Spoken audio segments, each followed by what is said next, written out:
I'm June Payne. I'm Ken Payne. We're the historians for the Leas Cliff Hall. Come with us and just have a view of the hall. We take tours all the time. We can't take you on a full tour, it will take too long. But come with us and we'll show you the best of a beautiful hall. Before the Leas Cliff Hall was built, 1894 saw the Leas shelter here. About 200 people every evening for concerts.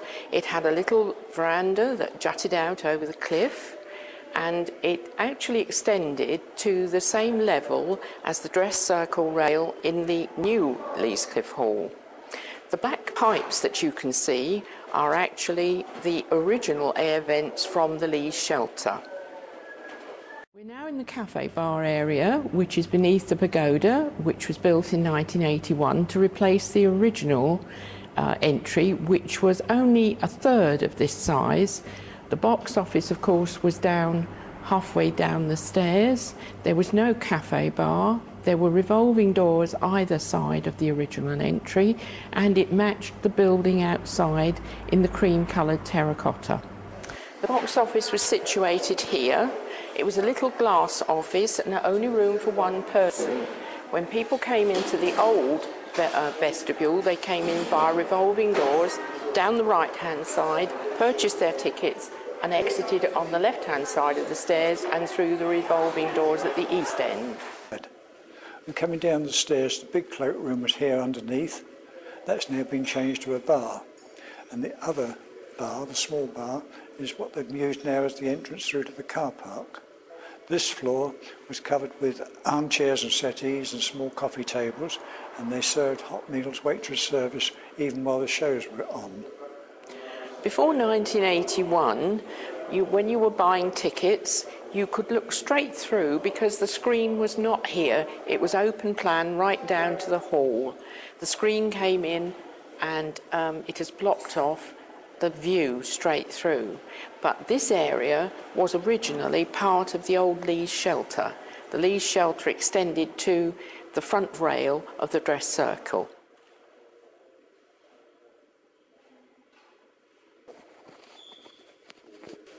This painting is particularly interesting. It's a very accurate picture of the Leas Cliff Hall as it was pre-war. The chandeliers are exactly the same. They were taken down immediately war broke out and replaced. The armchairs and settees were permanent furniture with coffee tables to have meals served. The small dance floor had carpeting all the way around. The ballroom is, as it was, a much smaller one than today, and the chandeliers were of course glass. Immediately war was declared, the hall closed for 3 days, and during that time all the furniture and the chandeliers were taken away and left just as an empty ballroom. And after that we could accommodate 1,500 people a night.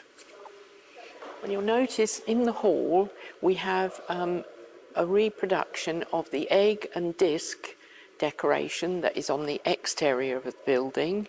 The only thing we don't have in the hall is the lion masks. In the actual hall you will not see the Tudor roses, but you will see those around the vestibule doors. We'll get to those a little later. The projection box in wartime was just at the east end, underneath where the balcony is now, and that would project words for the community singing during the dances in wartime. The chandeliers, as Ken said, were taken away, and parchment type chandeliers were put because they were very worried about shells or bombs shattering the glass.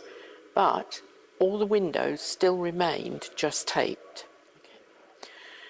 We've now come to the plaque about the opening of the hall, which was July the 13th, 1927. The architects were J.S. Dahl, who was well versed into building back into cliff sites. Contractors for the building were D. Godden and Son. His Royal Highness Prince Henry, Knight of the Garter, of course George VI's brother and later Duke of Gloucester, opened the hall. He did a walkabout in Guildhall Street and Sandgate Road. He came here to open Leas Cliff Hall. He had lunch. He then came to the inaugural concert. There were many improvements in the Leas Cliff Hall in 1981. We had the new lighting box, which was a great innovation. Before that we had only very poor lighting, I'll show you in a moment. The balconies were all boxed in at the back, which was very much more comfortable for everybody sitting there. And the old lighting system was here. This is where the original so-called lighting box was, with resistance dimmers too. One was for the white lighting and one for coloured lighting. Therefore, when the dance was operating, if it was a slow foxtrot or a quick step, we had the white lighting, but as soon as we played for a waltz, we coloured down to coloured lighting, which made it much more romantic. Next door to this, we had a 78 record disc, and they played that during the interval for half an hour to give the band a rest, and that was their entire lighting and music box. The Grand Hall is a massive size, as you can see, 122 feet long, 67 feet wide and 28 feet high. We didn't have any balconies on the east or the west until 1981. Pillars, of course, underneath those balconies are only replicas of the original pillars. Of course, prior to 1981, the bar wasn't there. That was an outside wall. That's been added since. It's a very nice bar, as you'll see. This part was just a buffet, and during the war, they had trestle tables along, and of course we were still getting 1,500 people a night in, and they had purely jellies made in tumblers with a little blob of cream on the top, and also bread pudding, which was very, very popular.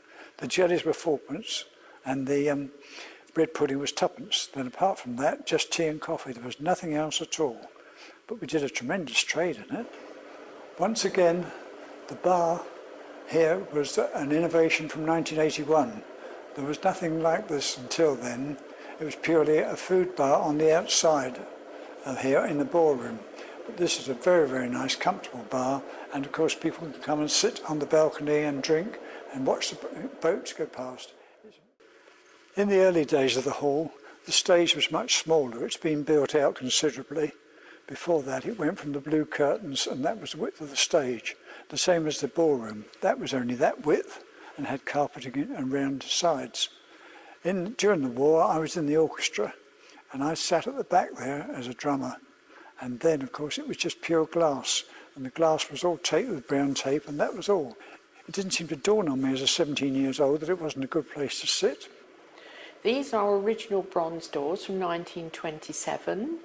And you will see around the door frame the Tudor roses, a replication from the external stonework, and also the acanthus supports and the eggs, again a replication of the outside stonework.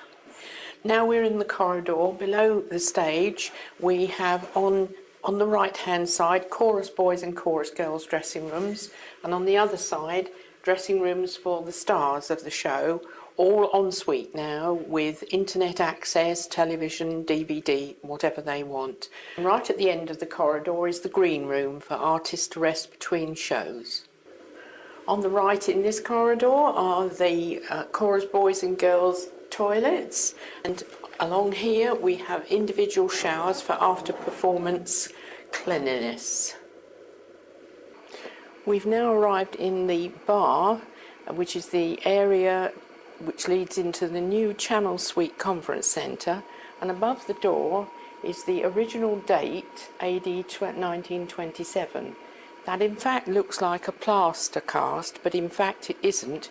It is wood, and it's painted white and embellished with gold.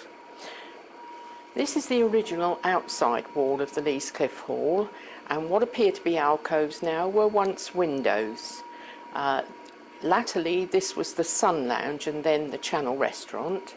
Now here we have a statue presented by Sir Albert Costain, and this commemorated the announcement of the first Yehudi Menuhin international violin concerts, and it was thought that any child from a street urchin such as this could be taught to play and appreciate music. We've now arrived in part of the new conference centre, the Channel Suite.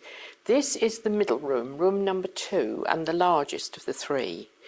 When the artificial walls at either end are pushed back, this Channel Suite extends the full width of the hall, which is absolutely gorgeous. You have a view of the Channel out through that way, and it is completely built on, and you enter from the main building, but it is completely self-supporting. This above me is a solar screen which has slats which are just slanting. They keep the sun and the heat off the glass, but they allow the light still to penetrate. The chaser lights are always there for after dark when wedding receptions or parties are on. This is the whole width of the hall and built up on steel stilts. It's a very complex pattern. The west end goes to a depth, pile driven to a depth of 50 metres because they hit black clay, which was not stable, so they had to go a bit further. And the other end is 30 metres. And it's really a beautiful view of a really stunning extension to an older building from the coastal park. This is the room adjoining the large room that we saw next door, room number 2.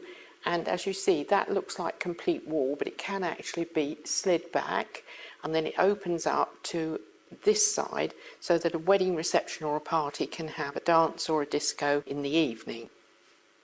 This is the original old boiler room from the start of the hall. And in 1999 to 2003, when the conference centre was being built, asbestos was found here. So work had to be halted. And then a new boiler room has been put in, and a really swish up-to-date model this is.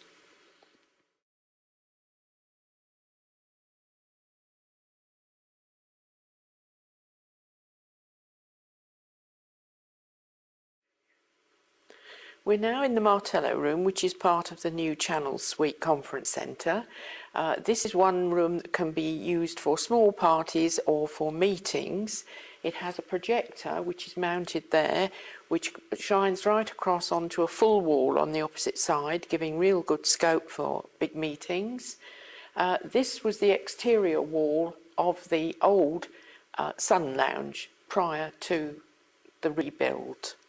In 1927, before the Channel Suite, of course, became along, this was in fact a silence room. And being right next door to the kitchen was really anything but silent.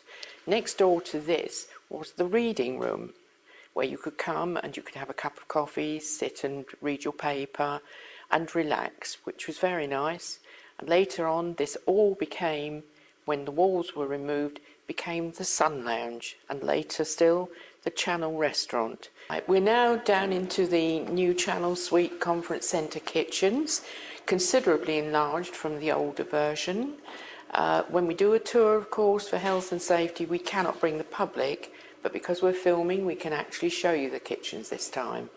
The roll-top shutters ahead of me go into the Martello room, which is often used as a servery when there's a big reception or a large meeting.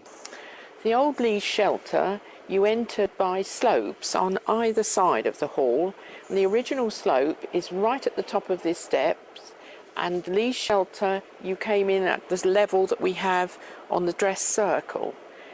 When the hall was built, this had to be completely steepened to come in at the vestibule here, so steps were added. One of 2 original drain pipes put in 1926, just prior to the finish of the building of the hall. One on this west side and the other one on the east side. On the outside of the vestibule doors, you can see the Tudor roses and the eggs along the top, the embellishments that we talked about within the hall.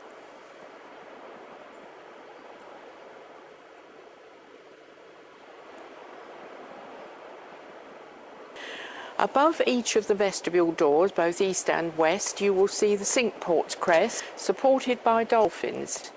You will notice that right across the hall, you've got the leaves, you've got the acanthus, you've got all the supports. All of this stonework put in by Italian workmen that came specially to do it. And believe it or not, this is light-coloured terracotta and not marble. On the upper balconies, we have lion masks and supports with acanthus leaves, all in the Roman style. The lion masks are the only thing that you will not find replicated within the building itself. The balconies consist of 1,722 feet of promenading space, some with tessellated tiles which can be walked on with complete safety even after heavy rain. We're now outside the bar area, which when the hall was originally built was the end of the hall, so this was all completely glass. In 1981 this became a solid wall with the bar behind it, so you will note that the pillars here are not the Corinthian style pillars, but they are another style of Roman pillar with acanthus leaves at the top, because these were external instead of internal. We hope you've enjoyed the glimpses of the Leas Cliff Hall that we've shown you, both inside and outside, and we hope that you agree with us that the Leas Cliff Hall has a view to impress.